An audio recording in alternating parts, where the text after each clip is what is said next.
Oh, we're live. I'll tell you the story. Gary. Yep, that's good. All right, good evening, everyone. Welcome to our Planning Commission meeting for tonight. As people are still coming in, we can give you guys a minute if you want to come in and get settled down, but we're about to get started.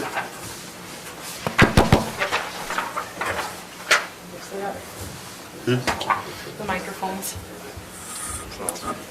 Chris's or mine? Mine's on there. Everybody's. We just can't hear you.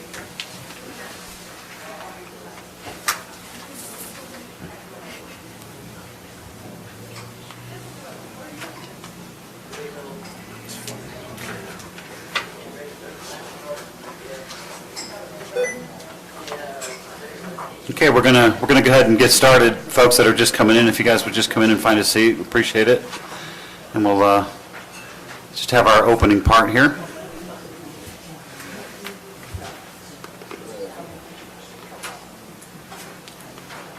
Come on in, there's room on the bride side, the groom side's filling up, but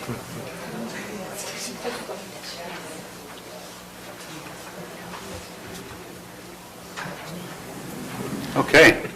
All right, again, welcome to everybody to our Planning Commission meeting tonight.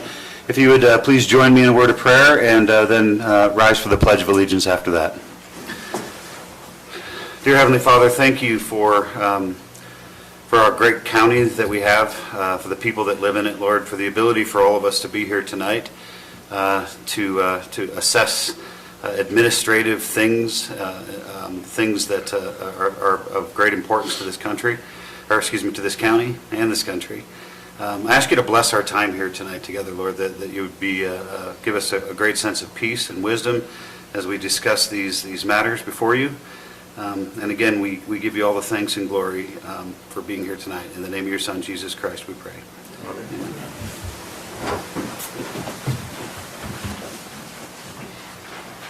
I pledge allegiance to the flag of the United States of America and to the republic for which it stands, one nation, under God, indivisible, with liberty and justice for all.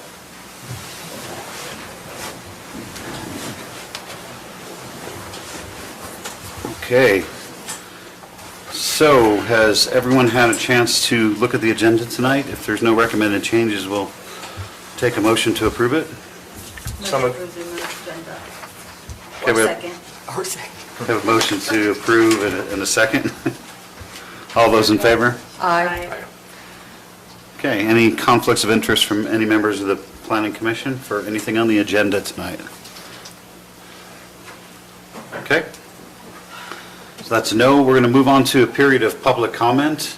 I don't know, can you guys see if there's many more people in the hallway out there? Just want to make sure that everybody kind of, thank you, I appreciate that. We clear? Okay, good.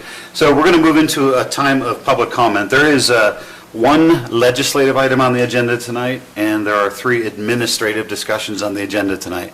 So unless all of you are planning experts, which I'm being totally sarcastic, you probably aren't, I just want to kind of walk through that to give you guys an explanation of what that means. So the legislative discussion, we're going to actually open that up for a public hearing, and that is for the code amendment discussing 1% slope on roads. At that point, you're going to have a time. If you're here tonight and you want to talk about that amendment, you'll have time specifically during that public hearing to talk about that. If you want to talk about anything else on the agenda, so any of those other items, and I assume everybody has a copy of the agenda, the 3 things, Frontier Estates, Red Stag, CUP, or Northside Creek Plat Amendment. If you want to talk to any of those, now is the time to do that. So we just ask you to come up, state your name, where you're from, so we can get you on record, and this is where we'll capture your comments. For those that haven't spent much time in here, what we do during this time is we're listening to you. We want to hear what your concerns are. We're writing stuff down. I just don't want you to get the impression that we're just listening to you and you don't have an opportunity to talk back, because it gets a little bit weird. This is an opportunity for you to talk to us. Unfortunately, it's not a time for dialogue, but in the absence of dialogue, what we do is we're going to write down your concerns, and then as we approach these other items on the agenda, we're going to seek to get answers for you, either through the applicant or staff or or through our discussion time. Does that make sense? Yeah, a little bit? Okay. So having said that, we're going to open it up now for public comment. Again, if you have any comments on anything here tonight, we ask that you come up and speak your mind for that. We have a couple of emails. So after we hear comments, we'll read, if you haven't commented on these, we'll read the emails that we had into the public record so everybody can hear the comments that people have emailed in. Okay? Awesome. So public comment is open. There's a lot of people here. I know you want to talk about something, right? Yeah, yes, ma'am. If you could step up to the microphone, please.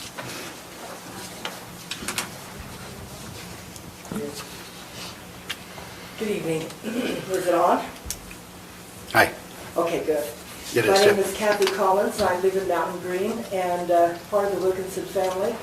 And I'm here tonight to speak to the request that that gardeners be able to put in more housing on their ground. And directly or indirectly, what happens to what they have done with the road in order for them to accommodate those houses. So indirectly, I'm going to speak to the problem, which is a problem of the road. I'm going to give you a little bit of history just so that you'll understand where we're coming from. That Cottonwood Canyon Road has been in existence forever, and it's been a public road until recent years. There was government land that was up there that people could go up there all the time and hunt or just go up for a joyride or a picnic or whatever. But because there was so much destruction, there was the county vacated that road and turned it over to the landowners. And so the landowners then put some restrictions as far as gates are concerned on that road. And we were using that road for years, and the access was easy for us, it was good. Now, because a developer has come in and wanting to use his land wisely for his development, he's moved the road and changed it so he could get more access for his development. But in doing so, in changing that road, he's made it more difficult to traverse, and also he's changed the angle of it. The difficult for any of the big trucks that are coming up that road. Specifically, the Byrons have a sheep camp there that they have to bring in sheep and take sheep out, and their 18-meter trucks are impossible for them where the current road is, where Mr. Gardner has put that road, is impossible for them to make a turn to go onto the bridge. Before he changed the road, that turn was a very gentle turn that they could make that without any problem. But now it's a sharp turn and they can't do that. Not only can they not make that sharp turn, but Mr. Gardner has put a fence line along his property line that makes it even doubly hard for them to be able to get their trucks in line to be able to go across the bridge. Actually impossible. So there's three items that we'd like to speak to that not only is the road not accessible for the big trucks, but it's really very difficult for people to travel on. I would really like to see all of you come up and take a ride on that road that's supposed to be passable. And you can do it Saturday morning and I'll help you get up there. But it's very difficult, so you can eyeball and see exactly what is happening with that road to accommodate his development. Also, we'd like him to be able to surface that road so it's passable like it used to be before he changed it. And then, of course, he's got to make the road so so the curve doesn't happen, either by moving his fence line or putting the road back where it was, which I don't think he's going to do, but something has to be done to be able to make that a passable road for those big trucks, because they do haul in those. Not only do the sheep camp have the big trucks, but also Watersons and other people up above have big trucks that have to come up the road hauling wood or whatever, and they have to be able to make that turn there. So that's a problem for all of the landowners that's in this. Now I understand Wilkinson Family Farm has signed over an easement to gardeners, and they are using that easement. And it's an old easement back, and it said it was 12 foot. And so we understand we're locked into that, but the rest of the landowners are not. That's a road for them that should be passable like it used to be. And so our contention is that we would like to see Mr. Gardner be a good fellow and put the road the way it needs to be so that it's passable, it's traversable, and make it so that the people that can enjoy going up there like we used to be able to do. Is there anything else? Okay, so I don't know how we can do that, Planning Commission, but some way we need to try to make this a usable road like it used to be. So, thank you for your time. Okay, thank you.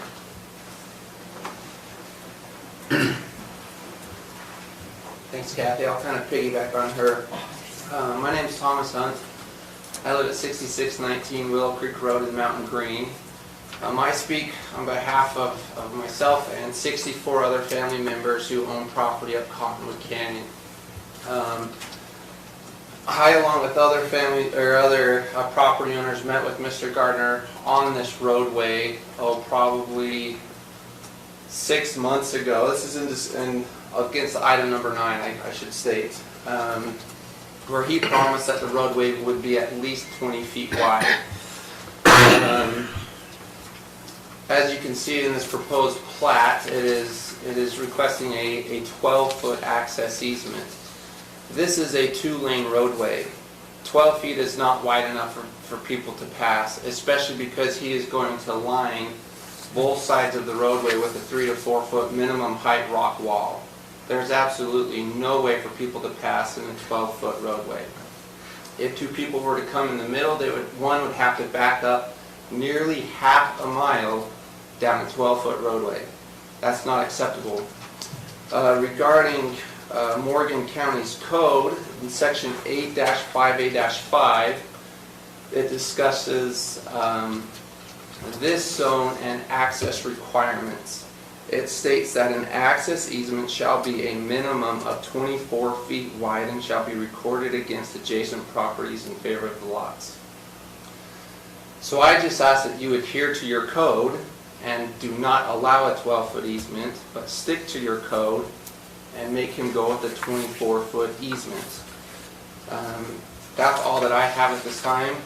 Thank you. Thank you.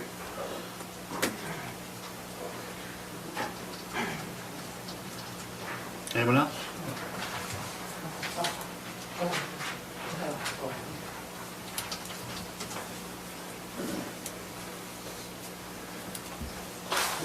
I'm Monty Barham with Southwest Springs LLC. We border the property with Gardner for quite over a mile up there.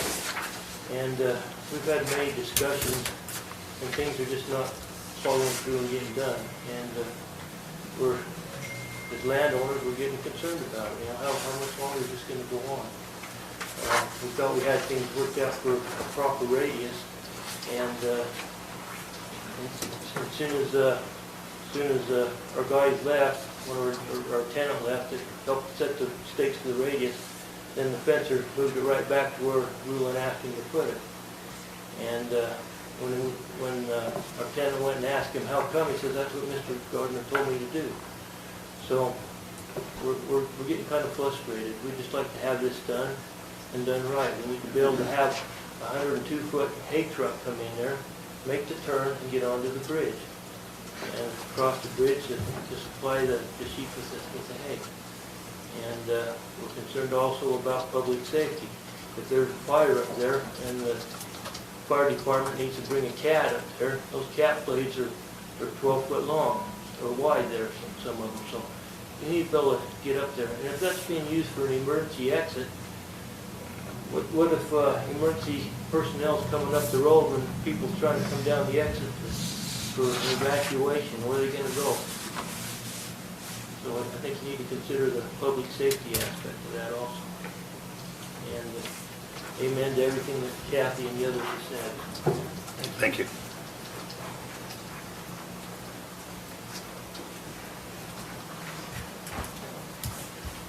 My name is Scott Miller, and I'm involved with this property. It's further up the road, and want to say amen to everything that's been mentioned tonight, and also say that Yeah, I mean, we have trailers with UTVs, ATVs. We have, sometimes we need backhoes and heavy equipment up on the property that require, substantial trucks, gravel deliveries, all kinds of different stuff that require bigger vehicles. And, this access has been there for a long time and been established for a long time. So it should be maintained, and I just want to echo my support of that as well. Thank you. Thank you.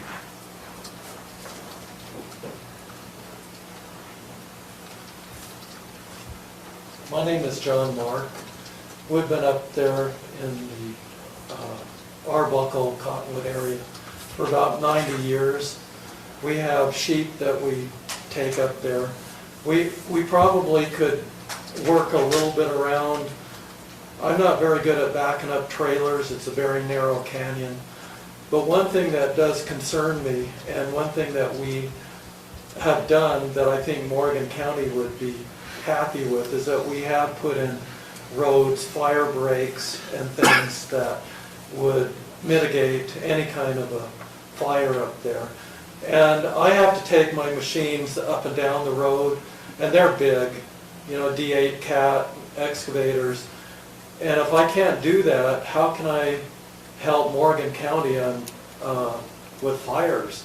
And I don't know, I think there's some things going on with mitigating fires up there, but I think we've done an excellent job at trying to help reduce the risk up there. And I think that the fires probably would start from the bottom up, but we've spent a lot of money on that upper end of the road. So that's my 2 cents worth, anyway, from the Mark family. Thank you.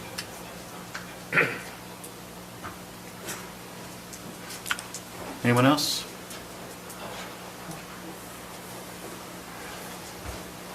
I'll just say one more thing about item 9. I'm Stephen Hunt, this is my brother, but one thing I remember, I've been to the landowner meetings now, we've had it there for about 30 years I've been going to, and about just 15 to 20 years ago that we had a meeting, I'm sure Val remembers this, with Mr. Gardner discussing that he wanted to develop that area up there and stuff, and at that meeting I remember him promising, and I'm sure Val remembers this as well, that he would have a nice road almost as good as pavement all the way to the bridge.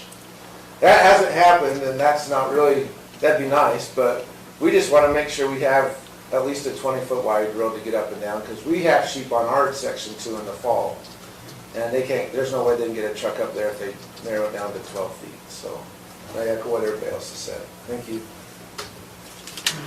Thanks. Hi, I'm Wayne Warner. I'm representing the Warner family regarding item 7, which is the Frontier Estates. So we have been working with the Smiths on their proposal, and we'll continue to work with them to find what we feel is the best solution. We have 35 acres that is just east of what they're proposing, and obviously we're concerned about access, and we feel that we need a second access into the property, and feel that having a second access with Frontier Estates is also provides a better planning and solution, and also provides access for any type of emergency that may occur. So, we're not right now. We don't have any plans to develop that property in the next year or two, but maybe some years down the road that would be considered, that we would do some type of development, or we'd sell that property to a developer. So I just asked the commission that they consider this. I know there's a 1,000-foot regulation or policy that you have. We've done a little bit of investigation trying to understand why that is and what that means. And I don't know that we can find the reasoning for the 1,000-foot.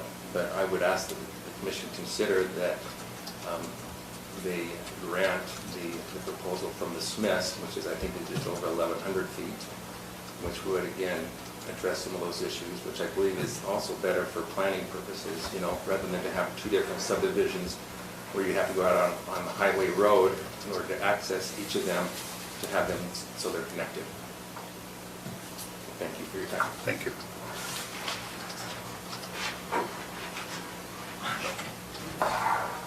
So So I'm Jackie Woody. I'm also representing the Warner family.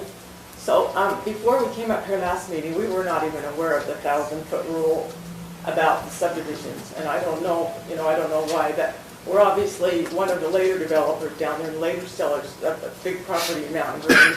And the 1,000-foot is we're finding out is affecting almost every single property that we own. And so I did a little bit of research on it to try to find out if there's any reasoning or any reason why it's there. As they said in the last meeting, it was done in 2010. There's no reason, nobody that was here at the time that knows why it was there, so they didn't really have a reason for that. So I started calling some other counties to say, okay, so what do you guys do to see if there was any, anything like in other counties? And the first one that I called was Summit, and they were actually very helpful. And they said that there's 2 districts in Summit, an Eastern Snyderville and another one, and they said in the Eastern Snyderville, they have a 1,300-foot or as approved by the fire district. And they also had another rule that said they could have a shared driveway. They could have no more than 5 houses off of a shared driveway, but they could have a shared driveway. Sanpete County said they have a 650-foot cul-de-sac rule, but I asked them about like putting a loop at the end of the cul-de-sac, and they said they didn't know, that you have to take that case by case. Rich County, which is up by Bear Lake, I called them, they said that they have a 500-foot rule unless the houses are on more than 5 acres. And if it's on more, if each house is on more than 5 acres, then the rule goes to 1,500 feet. And they also had a rule about 2 houses on a shared driveway without a limit of footage. I called Box Elder County. They said they have a rule of 1,800 foot, 1,800 foot basically. And they said that a private driveway had no limit, and a shared driveway, they could have a shared driveway on a property line with 2 houses. When I talked to Riverdale City, they basically said that each city in Weaver County has their own rule. I talked to the fire chief in Mountain Green because there was some inference last meeting that maybe the fire, whatever regulations were having to do with the 1,000 feet. And he's kind of told me that it had to do with the urban planning or whatever. He says or a lot of Morgan is under the same urban planning. He says his was not the 1,000 rule. He says his is more like, depending on the length of the driveway, is how wide the driveway has to be, how the driveway has to be built. But and there's certain rules with fire hydrants, but his 1,000-foot rule was not his. So anyway, after doing that, I called a couple other counties that didn't call me back, by the way. But anyway, I mean, we have exceptions all over our county for that. If you start, I mean, Paul Drive is a big exception. Rollins Ranch is a huge exception. Trapper's Loop is another exception that doesn't, that didn't follow the 1,000 rule. The lane just as you come off of Mountain Green exit that just goes up that dirt road right there, definitely not the 1,000-foot rule. Whisper Ridge puts in their second phase. They're not the 1,000-foot rule.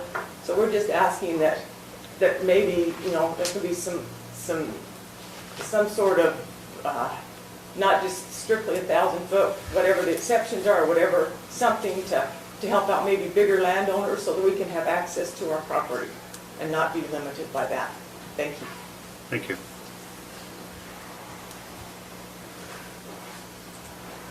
Anyone else? Okay. Awesome. Thank you very much for your input. Appreciate that. We are going to go out of public comment now and move on to item number 6 on our agenda.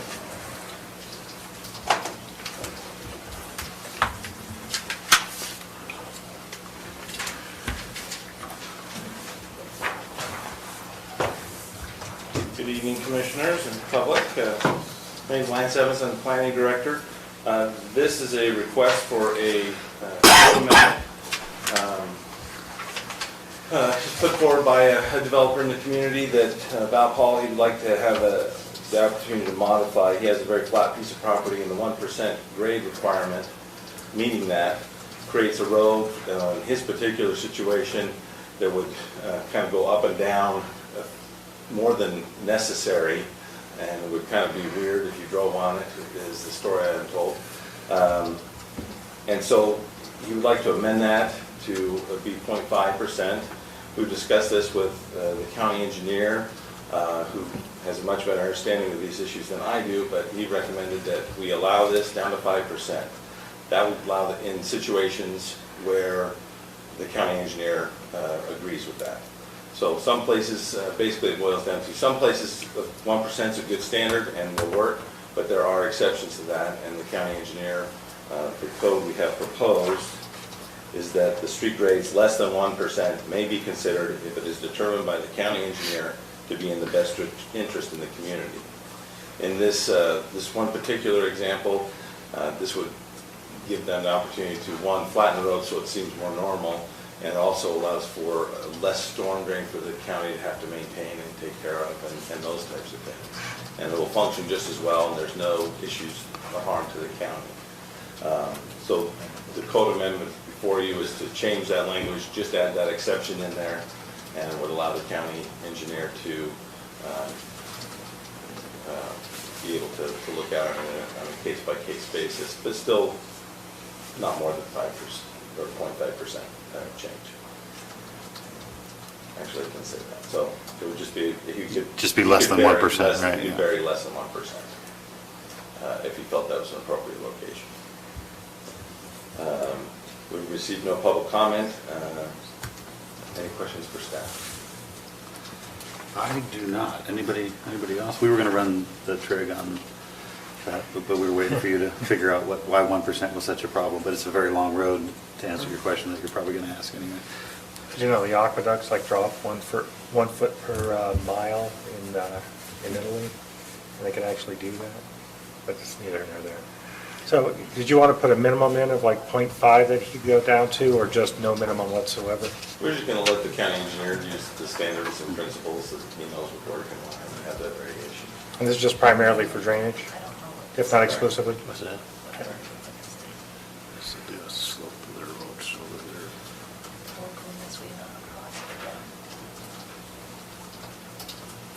Do you want staff to answer any questions, or you want us to? What was that? Ask him. Ask him, go ahead.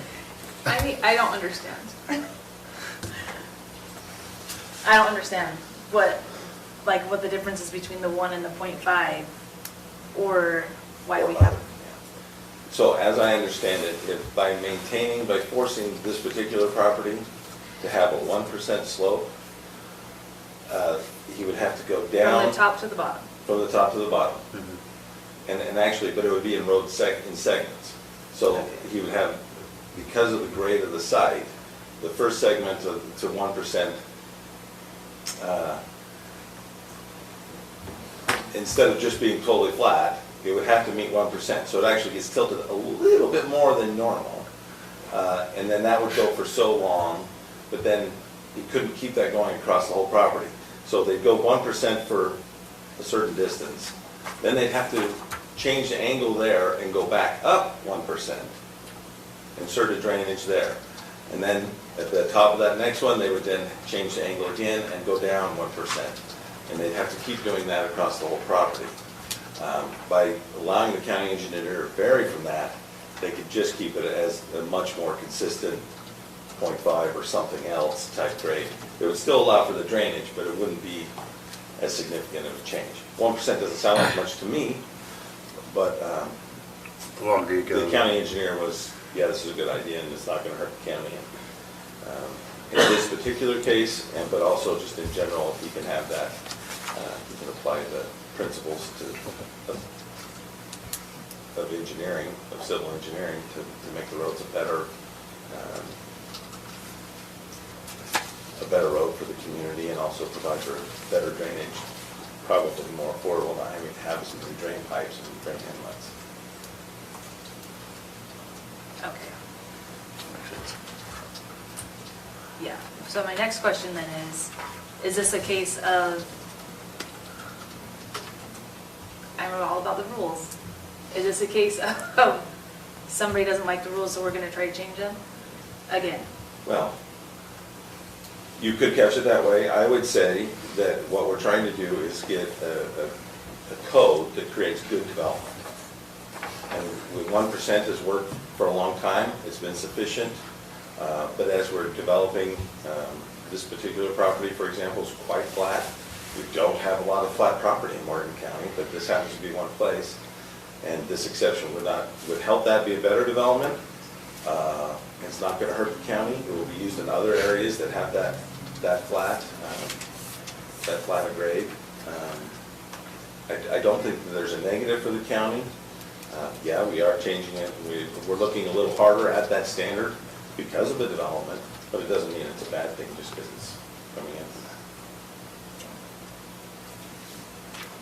Any other questions? No? Okay, would you, well, there is no applicant for this, right? It's us, so. Well, there is, but not. Well, I mean, but this is a code amendment. Who actually made the application? Val Paul. Oh, okay. I was thinking that's why I was asking earlier. I missed a couple of weeks here, so I didn't know if we had talked about it here and generated this, or, okay, that makes sense. So, would you guys like to go to public hearing first or hear from the applicant first? Or both? Public hearing. The applicant's not here. Oh, the applicant's not here, excuse me. Public hearing. Okay, let's take a motion to go into public hearing for this one then. So moved. Second. I have a motion and a second. All those in favor to go into public hearing? Aye. Okay, so now we're in public hearing for item number 6. This is what I was trying to explain to you earlier. This is a legislative thing, so now, if anybody has any comment on the change, proposed change from 1% down to less than 1%, you are welcome to come up and speak to it. We can provide you with some markers and a whiteboard if you guys would like to draw, or, no? No comments at all? Okay. So since hearing no comments, would someone like to make a motion? Public hearing. Okay, we have a motion to go out of public hearing. I'll second. And a second. All those in favor? Aye. So we're now out of public hearing for item number 6 on the agenda. Any further discussion from the Planning Commission, or are we ready to make a motion on this? Mr. Chairman, I move that we recommend approval to the County Commission to amend the Morgan County Code Section 8-12-44-F, streets, private lanes, and driveways based on the findings listed in the staff report dated May 13th, 2021. Okay, we have a motion for forward a positive recommendation. Do we have a second for the motion? A second. We have a second for the motion over here. All those in favor? Aye. Motion passes. Okay, so on to item number 7 on our agenda. Frontier Estates Concept Plan.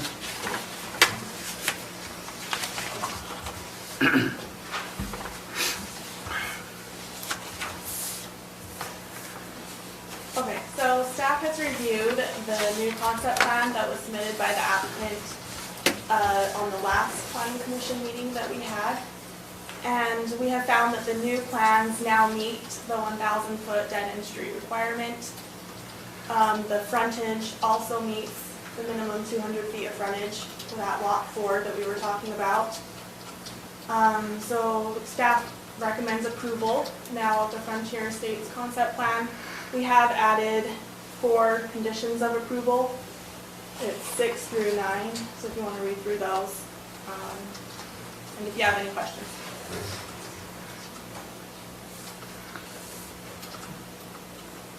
So before we get to questions, I know you guys have got questions you're formulating. Could we just, whenever the public's here, it's always great to take an opportunity to kind of explain to them the process. So what this is concept plan. Can you just speak to that? What concept is? What's the requirements for concept, and what are the next stages are? And then after that, there's a couple questions the public brought up that specifically to the access easement for the Warner property, if you would. So concept plan is more high level, basically just for the applicant to make sure that they meet the basic code as in road length, frontage, area, everything like that. They have to kind of have an idea of where they're going to be getting their water and the types of soils and the slope, but we don't look deeply into those right now. We'll look at those at preliminary stage. So right now, concept is just to make sure that they have a good plan for subdivision. Okay. I was unclear to let's see, who spoke to the access. That was actually on Northside Creek. Oh, it was. Okay. I thought it was on this There one. were no, Warner's did The too. Warners on the 1,000 foot, but it was solved. Oh, okay, on the 1,000 foot, okay. Sorry about that. And they do have, as you can see, they've added a future road easement to connect into the Warner's property. And that is located on lot 4. Okay. So my question about that is how do we guarantee that that does not get anything put on it? You'll be on the plot. Yeah. It's on the final plat, and it should be recorded against the property lot 4. So the people that buy the lot will know. We'll know, yeah.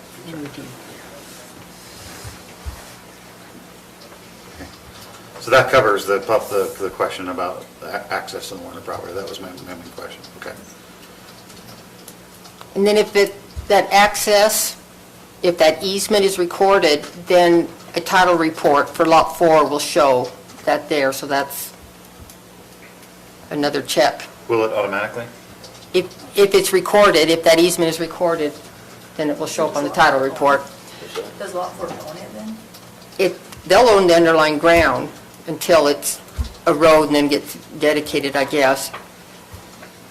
They'll just change their frontage.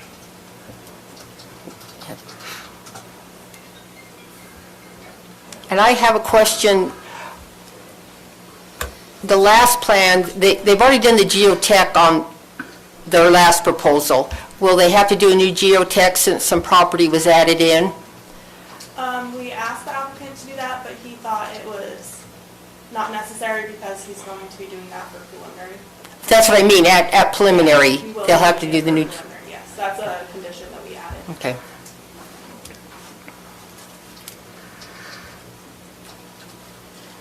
Let's see, what else? Any other Does questions? the access easement change the frontage? Does that, like when that road gets put in, does that change the frontage for lot 4? So lot 4 will meet the frontage as it is now and with the access easement. Just increases it if the road goes in, right? To have more frontage? Oh, because the side down. It's about the same, yeah.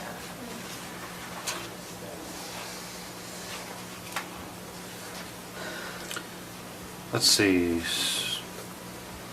Any other questions or discussion from planning commission? Lots 1 through 4 reference notes that aren't on the concept plan. Yeah, that was another correction we asked the applicant to do. So we've added that as condition number 9. That on the preliminary, they will have those notes on the plat. Okay. Because it is referencing drainage and non-buildable areas, which is what we look at during preliminary. Should I ask her my question? I have a question for you too. So with finding number 4, because we've had quite a few people come in voicing concerns with what's going on with the slide issues and so forth that's taking place in that area. Number 4 says this proposal is not detrimental to the health, safety, and welfare of the public. What's the criteria for those people who've come in voicing concerns that says that that is a problem to them? The geotechnical hazards and study that they did. So their geologist went and studied the land and found that there's no problem with putting houses right here. But I guess part of my concern is we do studies and then stuff still happens. So what do we do to, in a sense, to guarantee the people there that if there is a problem, that, you know, how are we going to handle it? I get concerned with engineer, whatever, you can have one person do it, another person do something that seems to be different. How do we protect the people in that subdivision with their concerns just because someone is stamped on a piece of paper and says that it's okay? We will look at that more at the preliminary. I haven't read the study yet. I mean, we will have non-buildable areas that cannot be landscaped in order to protect any houses that could have a negative effect to it from these houses going in. But I haven't looked at the hazard study yet because that's not something we look at until preliminary. Yeah. I just think, you know, that's one of the findings here, but yet it seems to be a concern right at the beginning before they even start. So. Well, and I'll just throw in that for the concept plan application, There's not any detrimental, I mean, it works. Right. At the preliminary plan, we will take it up a notch and we'll look at more issues and have to make that the finding again. So we're looking more of this finding, more preliminary This- versus this concept, so it, application is maybe it shouldn't even be on here right now. Well, given the information we have, Okay. it is, I think it is a finding, but Okay. given the requirements and the information we have at this level.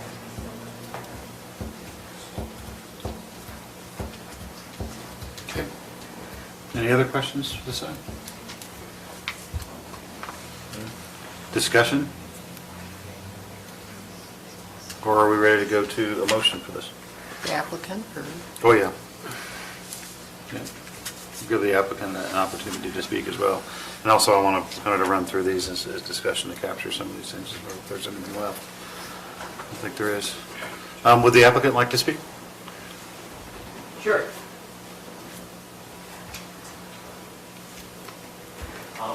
Kirk Smith, Mountain Green. Submitted a plan that meets all the conditions for concept. Still feel that,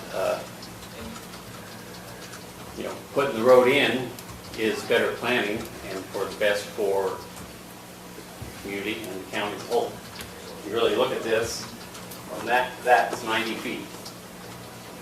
I'm not getting anything additional by doing that. That raises your concern about, is it still going to have that ability to have a road there? Well, I'm willing to put the road in. Let's get it help with maintenance too, I think the Warners have presented that, there's a lot of them out there that have got a lot longer than 1145. This, good plan. But anyway, we're here with this one right here. I don't have any problems. If you have any questions,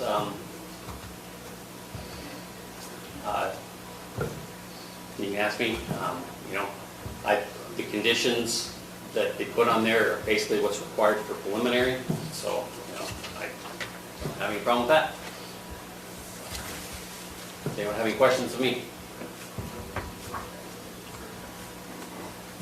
Nope. Thanks. Okay. If there's no further discussion, if someone's ready for a motion on this? Mr. Chairman, I move to recommend approval of the county commission, to the county commission of the Frontier Estates Small Division Concept Plan, application number 20.059, allowing for a 10-lot subdivision of land located at approximately 6750 North Frontier Drive in the Mountain Green area. Based on the findings and with the conditions listed in the staff report dated May 13th, 2021. Okay, we have a motion to approve, or forward a positive recommendation, rather. Do we have a second? I'll second it. And a second? All those in favor of the motion? Aye. Aye. Any opposed? None? Motion passes. Okay, thank you. Item number 8.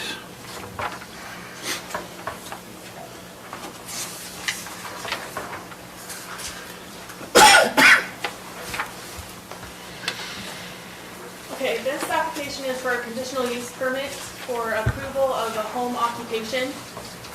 It's a Category 3 conditional use permit, and the reason why it is a Category 3 is because the applicant is proposing to store a skid steer and a mini excavator on their property. They own a landscaping business, and when the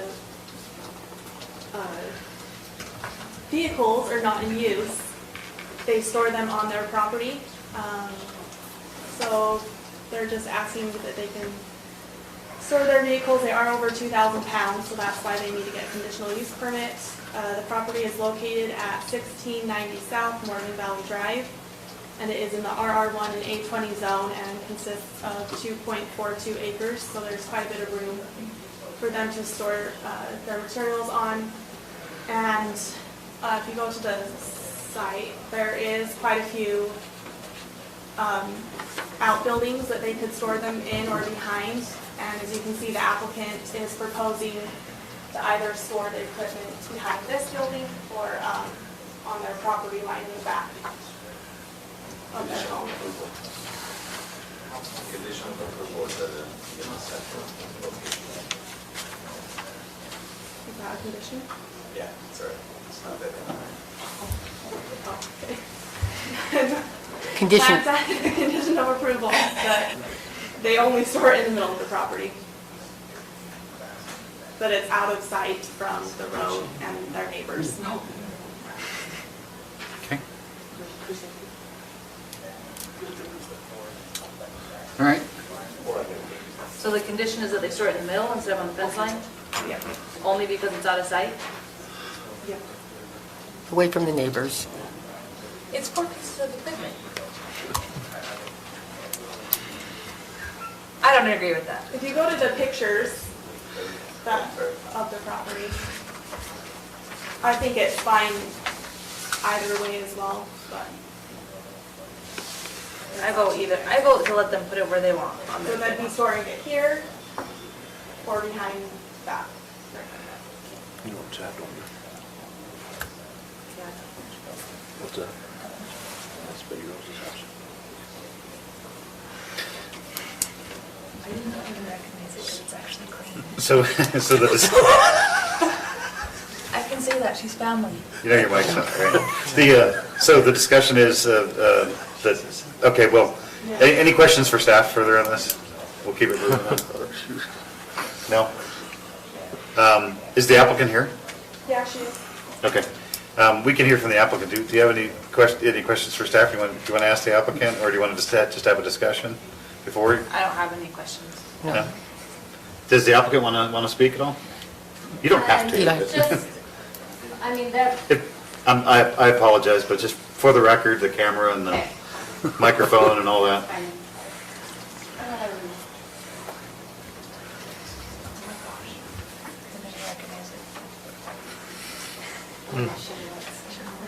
okay, so the equipment right now is right there, and you can't even see it.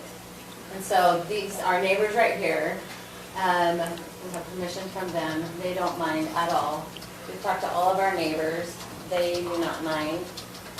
We've had many come and visit us after they got the notices in the mail, and nobody seems to care. Behind this building, or whatever it is, garage area, it's fine, we can store them, but they're more convenient behind here. So either place, it doesn't matter. They really aren't on our property very often, they're mostly on job sites. It's just in winter months and when we aren't using them. Okay. Sure. Any questions for the applicant?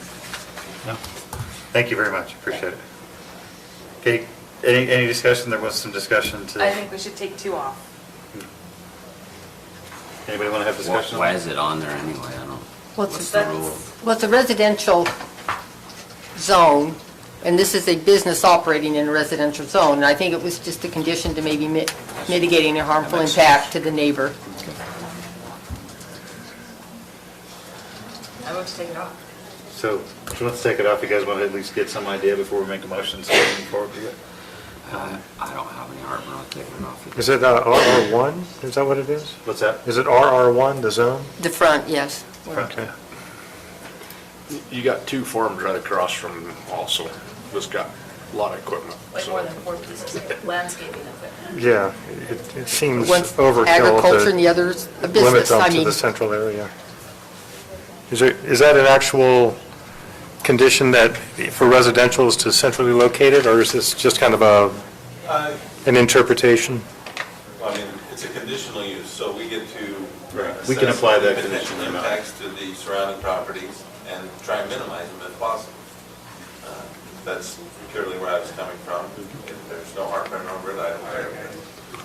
Is there, just to say there was heartburn, is there any way that if there become complaints or something, that then that could become a stipulation down the road? No, because you're granting this conditional use. and- For now, right? For now, and Runs with the you've land. seen Forever. other conditional use permits, they don't change, and they stay with the land.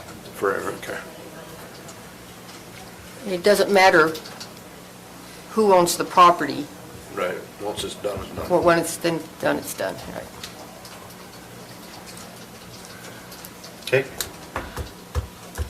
So, and you guys want any further discussion? Does someone want to make a motion with one way or another? And I'm staring at you, so. Mr. Chairman, I move we approve the Red Stack Company LLC Category 3 Home Occupation Conditional Use Permit Application 21.018 located at 1690 South Morgan Valley Drive, allowing for a home-based landscaping company based on the findings with the conditions listed in the staff report dated May 13th, 2021, minus finding number 2.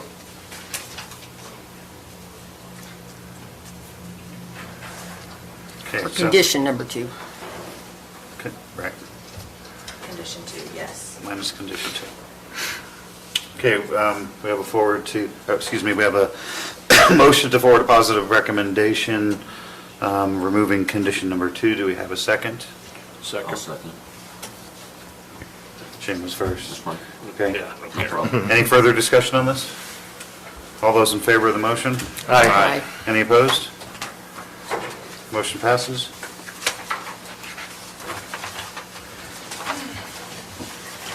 Okay, on to item number 9.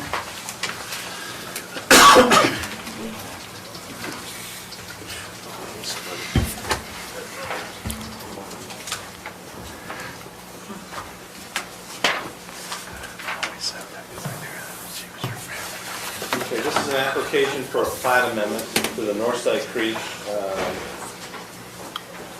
plat. Northside Creek was originally platted in 2007.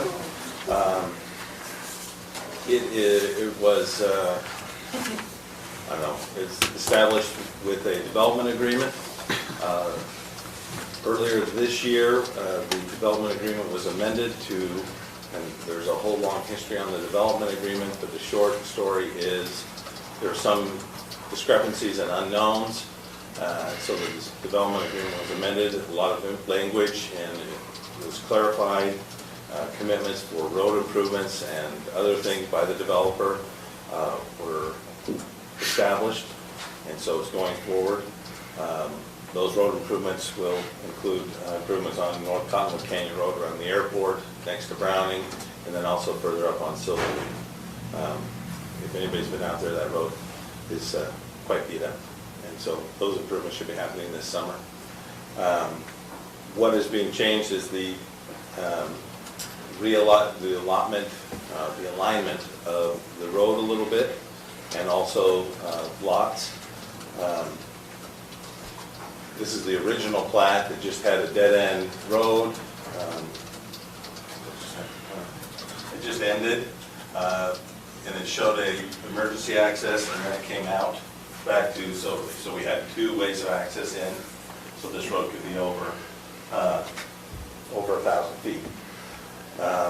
The plat amendment, if you'll scroll down to that, mostly changes the angle of the lots, it changes some of the sizes of the lots, but per Morgan County Code, the PRUD, which this is, was only allowed to, they could not add any additional lots. So the 22 lots were originally platted, and that is how many there are, that will still be in this plat. There you can see there's some reconfiguration. I will point out too that at the end of the cul-de-sac where we have the turnaround, there will be a 20-foot paved emergency egress access road, should that be necessary. All the changes of the plat meet county code, and staff recommends approval of that.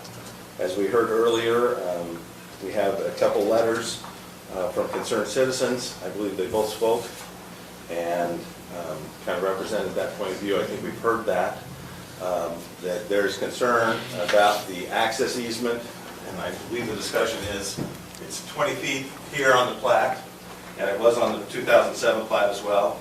The 2007 plat showed the 12-foot access easement coming up and making a corner and going north of Cottonwood Canyon Road.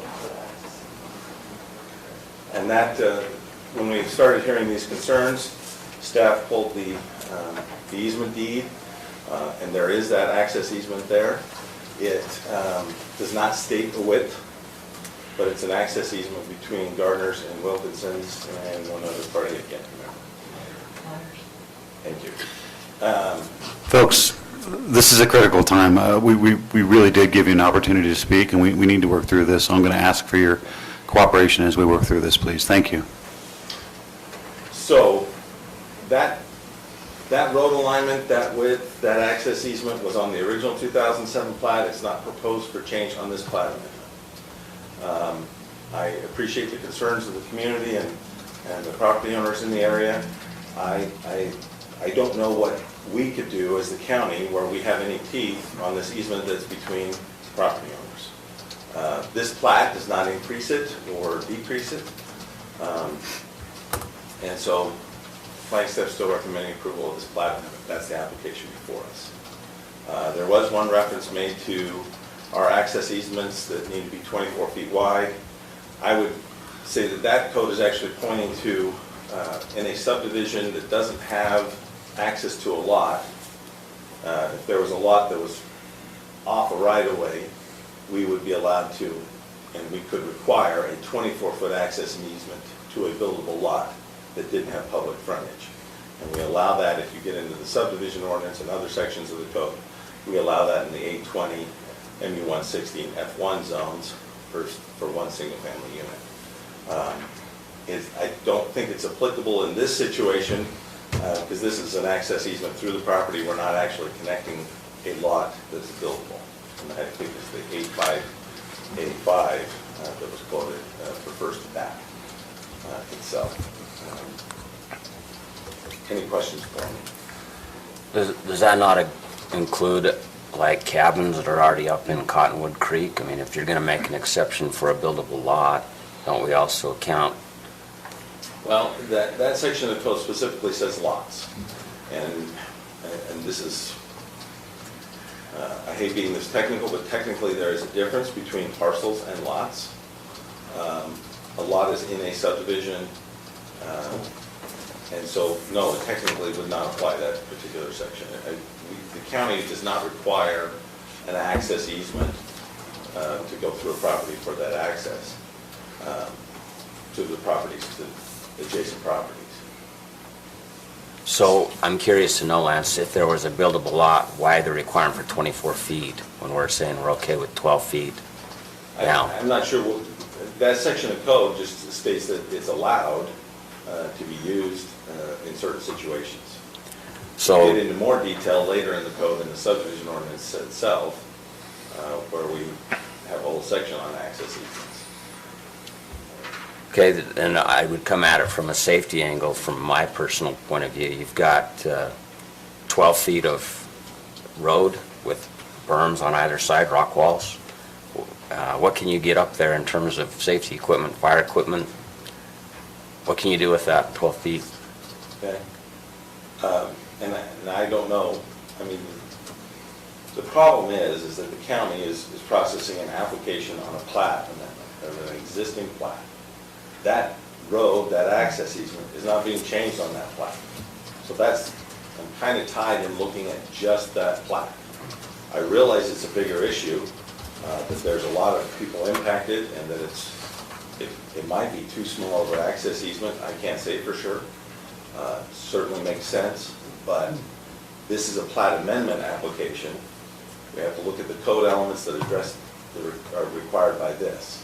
So when will this question come up again? At what stage? If another property to the north of Cottonwood Canyon were to come in and want to be developed, then we would look at, okay, what road requirements are there for access, and how would that property be developed? So that's after the road's installed with the berms on the side, the rock walls, right? Well, and that, potentially, and then it would have to be reconstructed, and depending on whatever those plans were.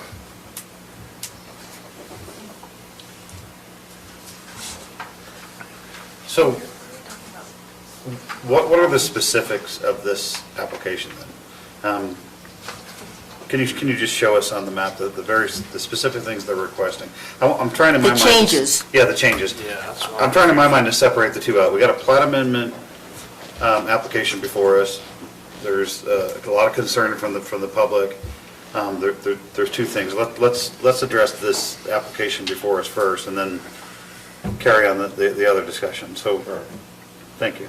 So we still have Lakeside Drive going up.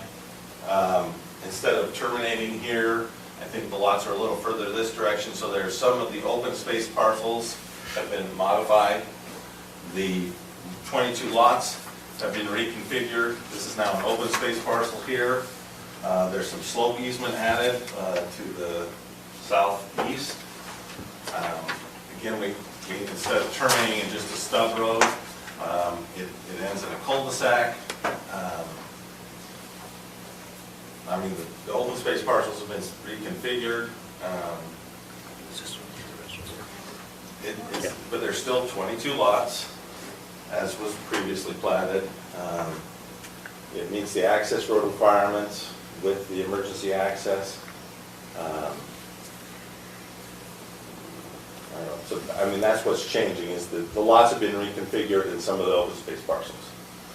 Because so, in my mind, regardless of, we clearly have an access easement concern from the public. Right.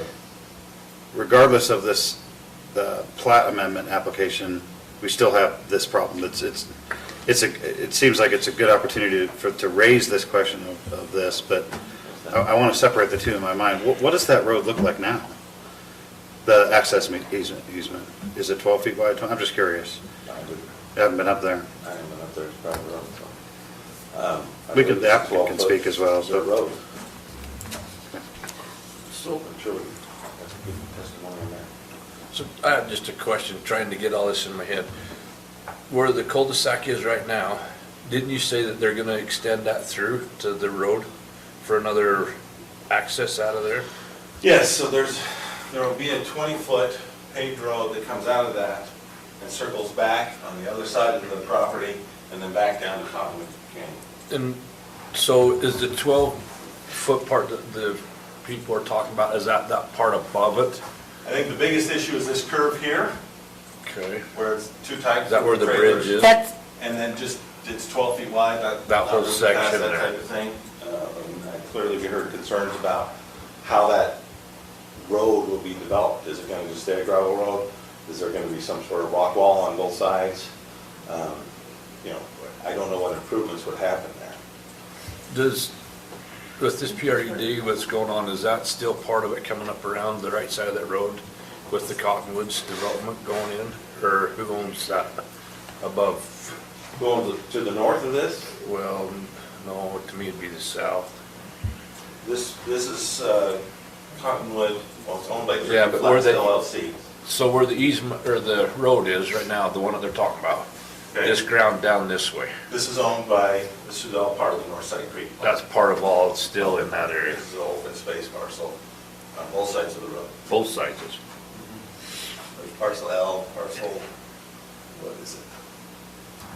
Can't tell. Might be all parcel L. And the easements are just running through it.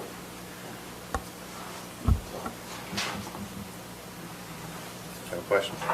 Yeah, I'm looking at the original plat and this plat, and that curve, that bend you pointed out, looks like it's the same on both, so I'm not sure if that's where the turning radius is a problem.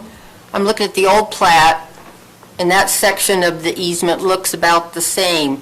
So I'm wondering if there's some other place where it's, or if that is it? And that's just it. It does look very similar to the 2007. Right.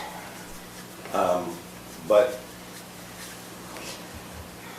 it's really, I mean, I get that it's an issue, but it's not relevant to this plat. Whether that easement is shown on this plat or not, we don't have to do. And more to the point, it's not, doesn't appear to be changing from the 2007. Now, is there an issue here that should be addressed? Absolutely. So how does that issue get addressed? But that's not It is- part of this application and what we're hearing. Is it a civil matter? How would it get addressed? I would say potentially a civil, because it's a private easement, it's not a public easement, it's between the property owners that all use it, prescriptive or otherwise. And so I think that is where that would have to be addressed. The county does not get involved in those types of disputes between, on easements. We run into this all the time with disputes over lot lines. You know, well, is that where it is, or that's where it is, parcel lines? That's between the property owners to discuss.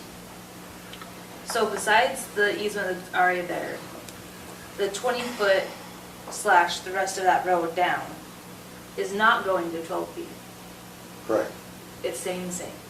Well, it's staying the same, it's not constructed. It will be a 20-foot paved road, going from the end of the Until it gets to the cul-de-sac. access easement where it's smaller. Well, the access easement takes off of it, I would say. You've got the 20-foot paved road coming here, it's an access easement, emergency only. And then, and it doubles for the access easement to the properties to the north. And then at this point, it splits off. And the 12-foot easement goes slightly to the north and on up. The 20-foot is going to come back into the cul-de-sac. Why don't we hear from the applicant before we Get too much in the get weeds. too far into it, yeah. Thank you. My name is Skylar Gardner. I'm the project manager for Northside Creek LLC.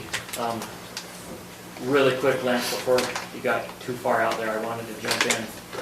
There's actually a detail here. There's a 12-foot easement inside of a 20-foot emergency access easement.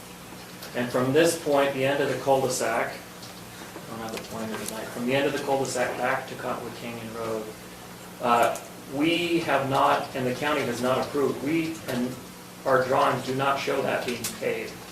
We show that meeting the emergency egress, which is a hard surface able to support 75,000 pounds, which the site does easily because it's an old gravel pit. It's basically pit run the entire road, so which will support that. In the future, my portions of this access road, emergency exit road be paved, yes, it could be, but we are not proposing that. In this application, we're not, because this is just a plat amendment, but in the application that we submitted in 2016, under which we constructed this subdivision, that road is not paved. I think Lance actually did a good job detailing the changes between 2007. This general configuration here was actually approved in 2016 by the commission and the council at the time. We've been under construction on the lakes since 2016.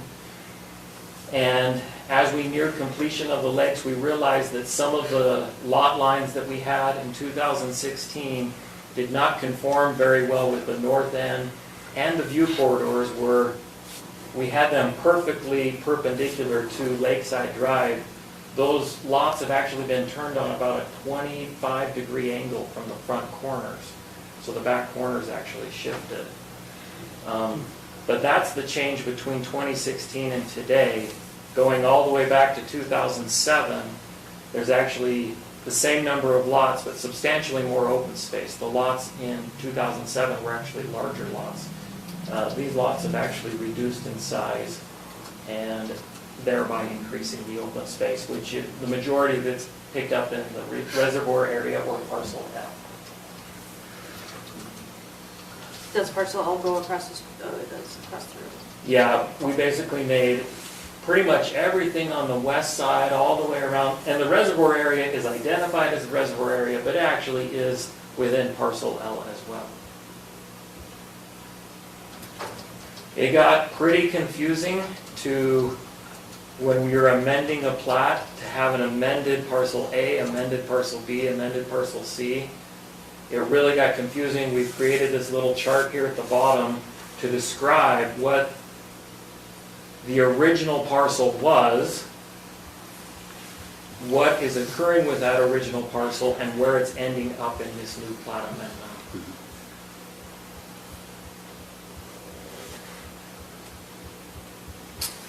The only other comment that I had was actually in the staff report finding item or was it condition of approval item, the first one?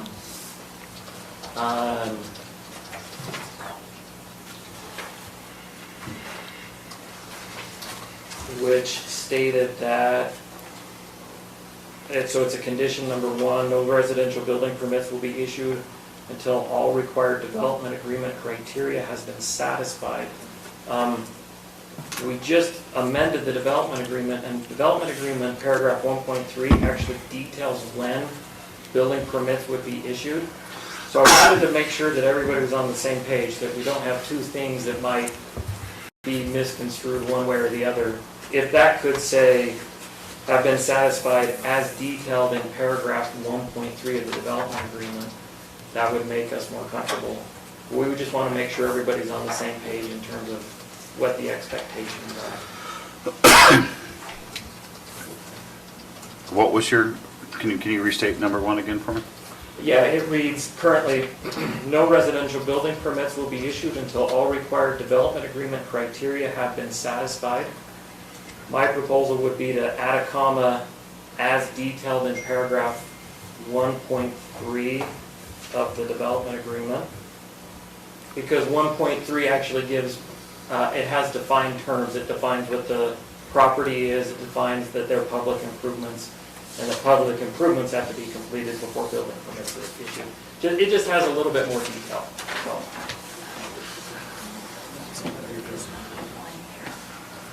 Okay. Hi, my name's Roland Gardner. I'm the owner of Northside Creek. We appreciate the project manager. He's done a good job of explaining that, and we appreciate Lance's explanation.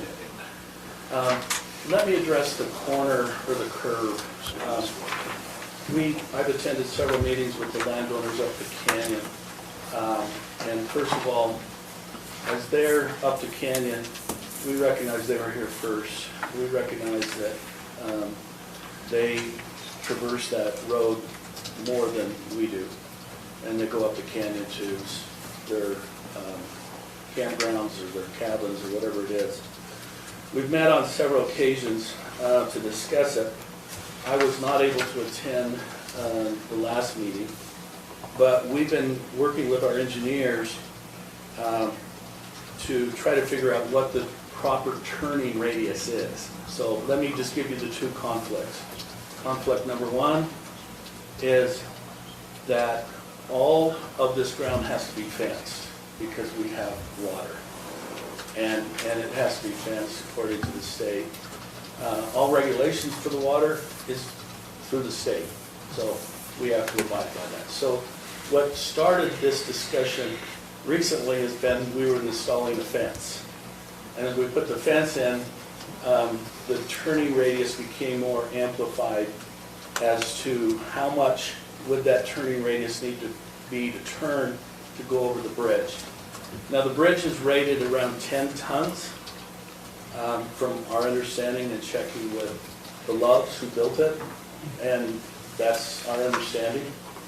And so we find that it's interesting because certain vehicles either can go over the bridge or they go through the creek, which, as you know, the state wouldn't let you go through the creek necessarily unless you had a creek permit or something to do that. So in our last go-around, we were working with the sheep herder there, and we stopped the fence short of where that radius is, and I think they can all attest to that. And as we stopped it, we basically concluded, let's let the next truck bringing in the sheep see what that radius is. And so our workers were there, they marked where the trucks turned and said this is probably where the fence could go. So rather than put it in a straight line, it was going to be in a curve, that the fence could be in a curve, 5-foot no-climb fence. The workers verified it. They said that's exactly where it needs to go. And then we heard later on that day that no, it needed to go back even further. And we're not sure the reason why, other than because the trucks were able to make it. So we're not trying to preclude anybody any access. We're not trying to restrict the trucks that need to go up there, whether the equipment or whatever it is. So we're trying to work and see, what is that radius? So we went back to our engineers, and we prepared some radiuses of, if you're pulling a truck and a trailer, what would that radius need to be? And we can then take this out to the site, and we can stake it and show everybody. So we've elected not to put in the remainder of the fence until everybody's on the same page of what that radius is. And I think that's been very consistent with those that we've communicated that with. But we aren't going to just let it say, well, we want it 15 feet beyond this, or we want it 12 feet beyond that. We want to see that there's an engineering principle behind the radius, that we would put the fence in based on that radius, and then everybody would be able to go up the canyon with whatever equipment that they have going up the canyon. So we are addressing it. We're trying to be neighborly. We're not in any way precluding access in any way, nor are we saying that this is where our fence is going to go. We've been trying to work through that issue. Thank you. Thank you for speaking to that, I appreciate it. Chair Ross, I didn't add, I remembered the other question. What does it look like currently? Currently, there is a gravel road that travels from Cottonwood Canyon Road, where the roundabout was removed, up and around. It's a dirt road. As it comes in proximity to the creek, there is a pile of cobble debris from the creek or from the project site on either side of it. In the few locations that I measured, it was between 19 and 22 feet wide through those areas. All of the sheep herders have been able to access the site through the spring lambing season. We haven't heard of any obstructions. So currently, is it 12 feet wide and narrowed down to 12 feet wide? No, it's not.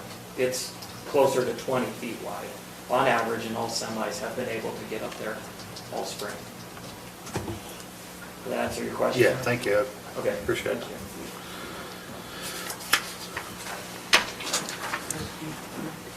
Unfortunately, I apologize. It sounds like we had our opportunity to discuss this. We have some business to discuss for this specific plat amendment.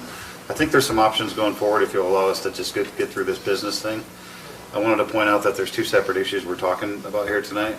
And I don't want to get the two issues consumed or mixed up with each other.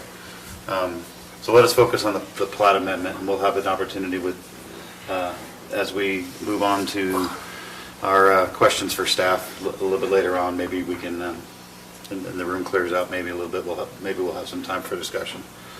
So I appreciate your patience on that. Any other discussion or questions for staff or the applicant? Where is it describing where they're talking about them building a 12-foot road with the walls on it? About the walls? I don't know. Are you building a 3-foot wall on each side of the road? Not constraining the dirt road to 12 feet, no.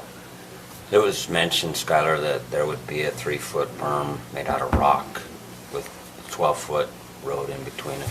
No, so on paper, there is a 12-foot access that's identified on paper.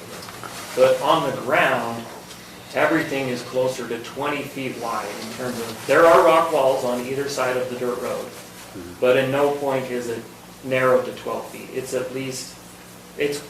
approximately 20 feet wide. And you have no plans to create a berm out of rock on a 12-foot? At a narrowed 12-foot width, no, we do not. Okay, thank you.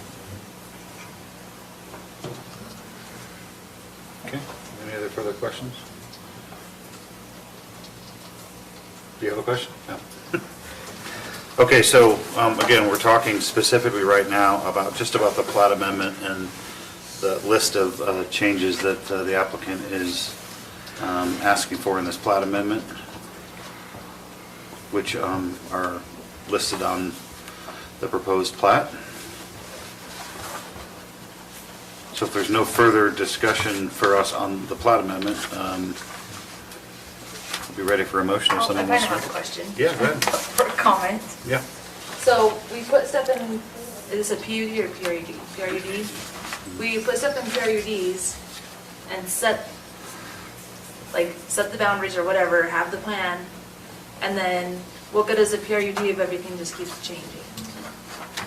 Like, I understand that the lot numbers aren't changing, that's fine, but why keep amending and changing the plan that we already agreed to? It's allowed under code. We have it in our code that we can amend PRUDs, maybe to make it a better development. Yeah, I suppose that would be the intent as the development gets further on. You start to notice that, hey, this might be, for any number of reasons, in favor of the public safety, or in this case, the view shed, increasing open space. I don't know, it's all boundary, or it's all balanced. Can't change open space typically, it has to. No, but in this case, the lot size just decreased and stayed the same, and open space increased.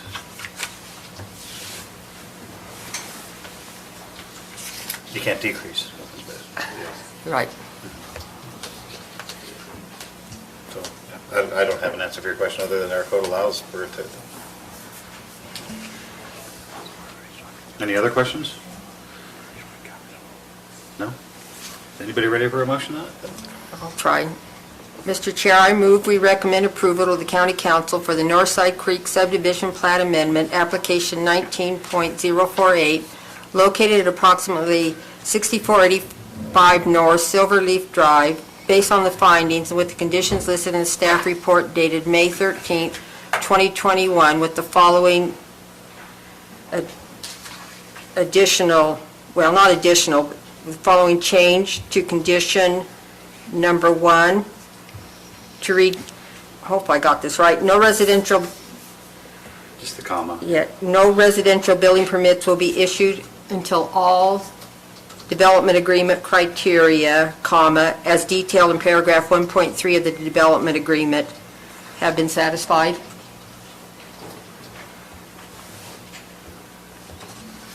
Did you get that?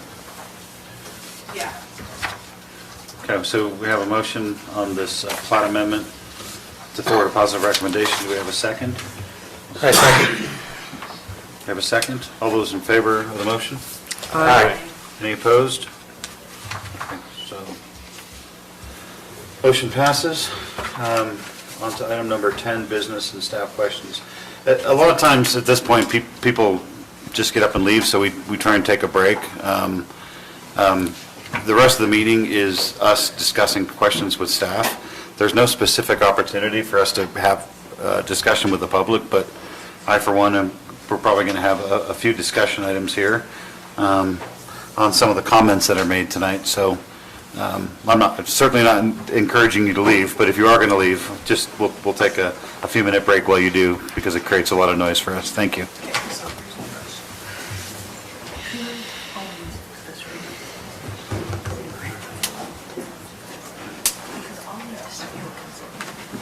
Yeah, I'll leave. Huh? Yeah, I'll leave. Yeah. She asked me to make sure I'm getting paid my $75 before I leave. Is it 75 now? Oh, it was. What's that on here, Chris? Happy to be here, proud to serve. COVID. Did you? Yeah. I did not know that. I've been out for 5-6 weeks. Yeah. In the hospital for a week. We think our daughter might have had it, but, I mean, other than that, wow. So they have you on a ventilator and everything? I was one step away. Really? I'm sure you were looking forward to that, because I hear that is just excruciating. Well, my friend's on, she's been on there for a week and a half now. And they're during a coma. They do wake you up and move you and do some other things, but for the most part, you stay in coma all the time. Yikes. Frightening. I was 14 days with no symptoms. Boom. So all the properties above it? I've still got pneumonia to access. It's not So contagious. how is this? ARDS. No, it's a viral pneumonia. It's now my lungs are just recovering, I'm trying to repair the damage. The thing is Yeah. if I get out of breath. I'm still on oxygen. You're probably never going to be 100% again as far as your lungs are concerned. This one's Because it's- It is a weird thing because some people, nothing. been maintaining this road. Every my life I've From what I'm gathering. it's out there. Yes, they've been maintaining this so So they where can we at, access Doc? it. Seriously? So my cream's just a prescription. 50/50. It's not. Wow. I'm like, oh. Time to get the will in order type The thing? old road had to come somewhere straight through here. Completely isolated, Because that's alone, why it. no contact, nobody Yeah, knows, no see, family it members. wasn't an issue till they, I wouldn't make a joke about that. It sounds like paradise to me. It's not but just when you sell the ground, Wow. alone with your thoughts, for sure. Yeah. I don't want to be alone with my thoughts. They're not very entertaining. That's where I've been. Wilkinson's society, an easement with 12 easement. That's what they said.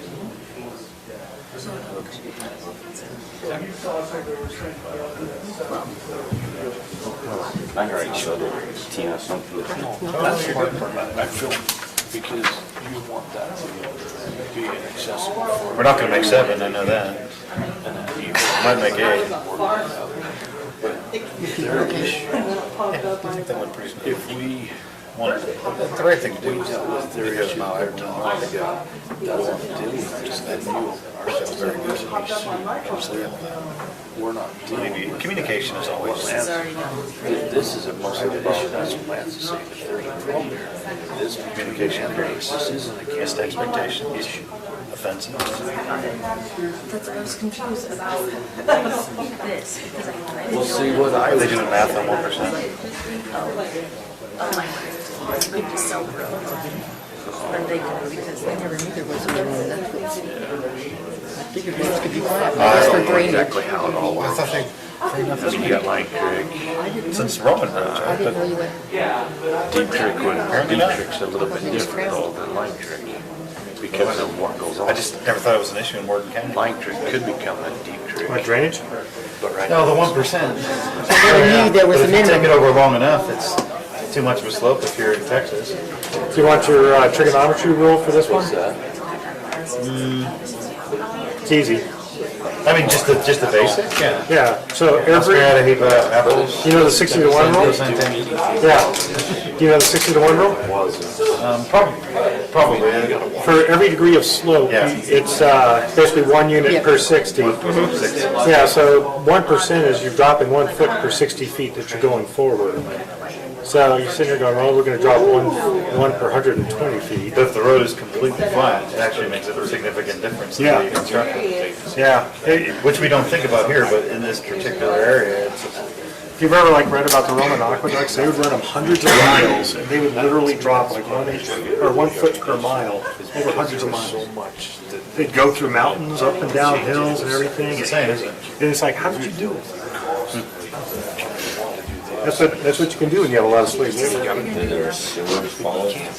Their sewers are pretty good. Their sewer system is really good. Now they're working back. Oh, they still work together. we've got, I mean, the Middle Ages, the Brits were still using them, and they never developed that technology. The big problem they had was their plumbing pipes where they get drinking water, but a lot of times be made of lead. Changing anything. So you have a lot of not good risk. Except in the open space. All right, you guys ready to get started again? You don't understand that. So what I can't. That's probably what happened to me. Drinking.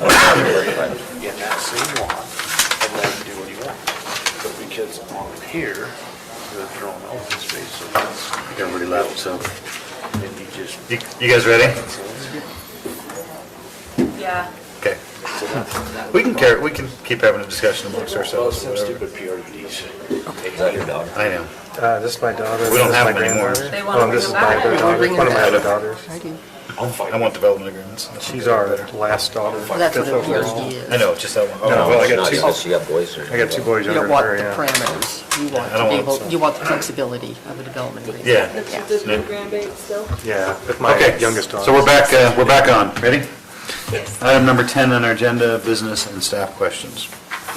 I'd like to start by saying thank you all that knew I was in the hospital, and thank you for putting up with me being gone. I really sincerely appreciate it. I didn't know you were in the hospital. Thank you for the Yeah, news. no, it's okay. I didn't really tell anybody, but in short, I almost died from COVID, and I'm not dead, and I'm here, so here we go. Very grateful. So, great to be back. Couldn't be happier to be back. I just on this, what do you have for us? But I think we have a few questions that were raised tonight that we'd like to discuss. But if you have stuff for us first, talk about that. I just want to, on the top of my head, the general plan information is coming. They're compiling a lot of data. We're going to look at it the first week of June with staff, and then we'll go from there. Probably do some sort of presentation to the planning commission, county commission, and the city too, and get their feedback, and then revise it for a public open house, probably in July. It's a lot of data, so I have my fingers crossed, so it's good stuff. I think it will be, I'm quite sure. Let's see, I attended the Utah APA training today on land use laws from this year's legislative session.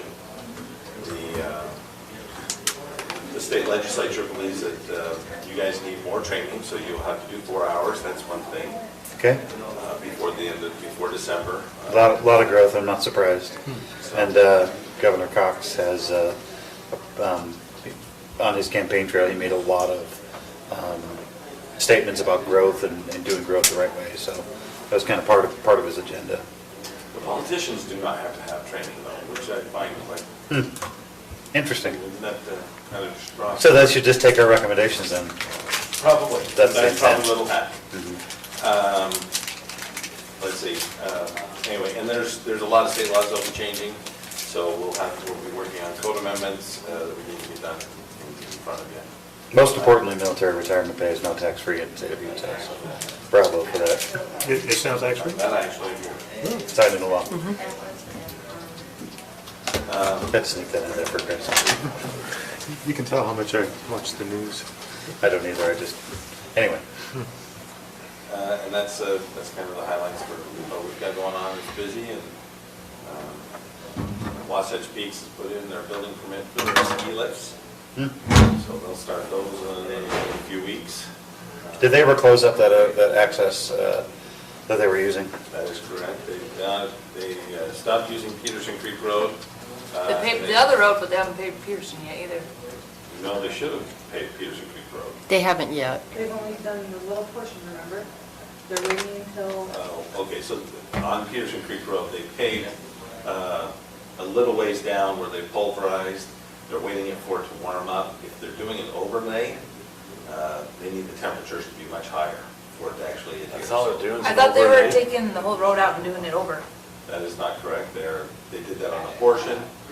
Mark has given them directions on areas where they do need to dig it all the way out and rebuild the base. But the tentative plan is an overlay. But they do have to fix the soft spots. But that will be, like, the temps have to be above 80 for 48 hours and things like that for it to really work. Otherwise, it'll just start breaking apart again. Let's see. Yeah, so, but I was just saying on their list, a big helicopter flying cranes up when that happens, so it might be something fun to watch. Just watch Morgan Moms. That's where all the speculation comes I in. do not endorse that statement. So. We had a lot of good stories about those helicopters. Anyway. So. Most people think there's a fire every time. Helicopter flies, yeah. Since we're on Wasatch Peaks and Fire, they've been working closely with our fire department to make sure that there's no issues. They've got a lot of training, and they're buying two brush trucks to have up on Wasatch Peaks to help should something happen. So Have they formed their own plans in place for that? special improvement districts yet? They're not in the middle of that process. Well, hopefully they're at the end, but the county's done their part, and they're working with the state to establish those. And they, well, just in general conversation, are they still gonna put a 12-inch pipe over to Mountain Green Sewer? And into I'm their not sure pump? the diameter of the pipe, but that is the But, plan. yeah, or whatever it was, yeah, sorry. Under, over, under. You got to cross, yeah, wow, okay. Water situation and any, there's been some movement on the water in Mountain Green. The pump house, as an example, I know that's going in, personally I know it's going in. But is that going to alleviate, do you think, any of the concerns for any new developments in Mountain Green that are in the Highlands Water District? Are me and Tina gonna have water this year if they get that thing going? That's what we want to know. The hope is that it definitely will, and Zone 1 should not be a problem along Old Highway and CW land in the old Warner pit is planning on Highlands Water. They have a letter that and they're doing some improvements with them to get the water to that development. So what is that pump going to service? The original plan was going to be to refill the reservoir, so I thought it kind of... I'm not sure the details of those. I was just curious. I mean, it's relevant to how that's going to impact water, that's why, overall. But I'll ask Tina later, I'm sure she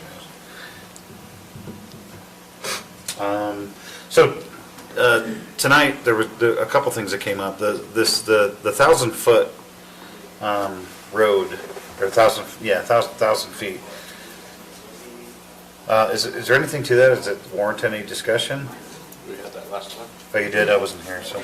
Yeah, so you missed it. The last planning commission meeting, we had a discussion about options and what people thought. One of the questions that came up was, well, what does fire think? We thought originally that 1,000 feet came from fire, at least I did. So Haley set up a meeting, we met with fire actually Tuesday, Wednesday, just yesterday, only a couple days. So yesterday, and their proposal and their recommendation that we're going to type up and bring to you at the next meeting for a work session is basically follow the International Fire Code, which is 750 foot is the maximum length, but the fire official has the ability to, in looking at certain criteria that's in the International Fire Code, may extend it. So it has become 750 or as the fire official did. The Warren property, for example, does not have a lot of vegetation. It would be pretty flat. That might warrant them going a little longer. However, I don't know, other places that have a lot of vegetation or super steep slopes, they may say, no, 750 is it. So it allowed them to. But 750 is shorter than what we already got. More restricted. And But- everyone else around, was it you that found all that information? Like, we were the longest one. We were the longest. We were one of the longest, yeah. Yeah, everyone else around here was shorter. A lot of those that Haley proposed one was last 11. time were One was like shorter. 600. Yeah, but a lot were the 750 or 500. 500. We thought that going with the safety code of the International Fire Code was a good standard rather than 1,000 feet. So 750 it is. So 750, but the fire marshal can say, in this situation, it can be longer. So that's. So are you going to be I had the same proposing then? thought, it's like, what, we're shortening it? No, we're saying 750 and we can look at the fire safety issues. Maybe there's only 3 homes on it. Yeah. Like you're saying, it's flat and no Which brush. then could add 100 feet, which is no big deal. Or it could have more. They So in could double reality, it. this discussion Or the house has is driven a sprinkled, shorter or- requirement. So that was their recommendation. But to your point, so sometimes, I think this is good, right? If we're reducing it for fire code. Sometimes the code, I think, has to be opened up if you have new information or whatever, and it makes more sense or whatever. It's good to support the International Fire Code. I mean, that's our standard. Is there a way? I think it would be surprising to, it's like, uh-oh, I shouldn't open up this can of worms, now it's 750, but. Can we set things for the fire chief to consider? Or like, does it just depend on who the fire is at the time? We discussed it, and the thought was that the safest place for us to be as the county Let would him. be to follow the International Fire Code, which has criteria. I mean, because I went exactly the same way. Well, let's write what criteria they can look at. It's all in the fire code. And when that changes, then. Probably liability would be better to let the fire marshal make the decision rather than Us. Interesting. Well, not us make the decision, us have the things that we want the fire marshal to look at, but they already have a It's list. already, Yeah, okay. The only other comment I would make is it looks like everybody's cleared, so I'm grateful that they had an opportunity to hear each other and increase their communication and resolve that, but boy, I wish we would have kind of had this, or I wish they would have came out when this was first, when this first came out, right? And I know, I just wish this discussion would have came up and somebody would have said, look, the only way this is going to work is if it's greater than 12 feet, that would have made it a whole lot easier back then. But I'm glad they were able to be heard and get resolved. I think that was a good win. It's, like I said, it's difficult to get in issues between property owners. Yeah. No, I think it went well.